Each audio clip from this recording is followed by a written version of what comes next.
Hello friend, अगर आप सब इस दिवाली पर वॉशिंग मशीन लेने के लिए सोच रहे हैं तो कौन सा बेस्ट होगा वो मैं आप सबको बताऊंगा। कितनी केजी का लेना है उस हिसाब से मैं आप सबको बताऊंगा। अगर आप टॉप सेमी ऑटोमेटिक लेना चाह रहे हैं तो आपको एलजी और सैमसंग ही बेस्ट होगा, जो धुलने और सुखाने वाला होता है। जो आप टॉप लोड लेना चाहते हैं तो आपको एलजी का ही बेस्ट होगा। टॉप लोड जो ऊपर से खुलता है और आप सामने से जो खुलता है फ्रंट लोड होता है, वो आपको बॉस या आईएफबी का ही बेस्ट होता है।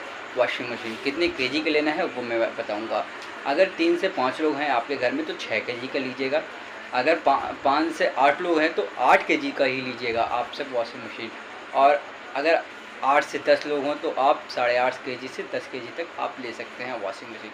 इस दिवाली टेक्निकल गुप्ता को सब्सक्राइब कीजिएगा, बोनस में सब्सक्राइब दीजिएगा, लाइक दीजिएगा। ओके, सब्सक्राइब ज़रूर कीजिएगा।